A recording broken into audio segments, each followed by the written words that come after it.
Kinasing Kasing ang pasalamat samahan sa lalawigan sa Misamis Oriental, Governor Bambi Kinasing ngadto sa mga miyembro sa Bureau of Fire Protection kung BFP Regional Office 10, mga fire stations lakip mga fire volunteers sa Cagayan de Oro City.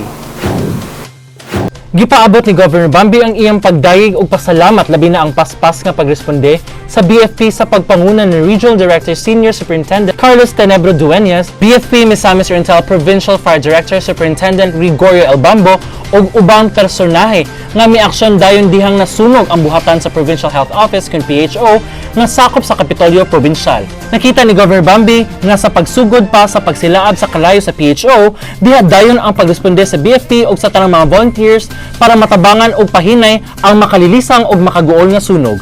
Gibalik-balikan usab og gimonitor sa BFP ang dapit aron masigurong wala nay kalayo. Matod ni CDOC Fire District Station 1 Senior Inspector Willie Tan Jr., mawala ng hawa ang mga BFP respondents aron lang matutukan ang kondisyon sa lugar o pagbantay usab sa posibleng pagsilaab balik sa kalayo. Subo man ang amahan sa lalawigan sa gidangatan sa sakop nga buhatan apan nalipay gihapon ang nga taliwala ni tanan makita ang kinaiya sa mga Pilipino nga anagyod ang pagtinabangay panahon sa sasama nga kalamidad. Hinungdan iyang gipaabot ang iyang dakong pagsaludo sa BFP ug sa tanang mitabang nga mga volunteer.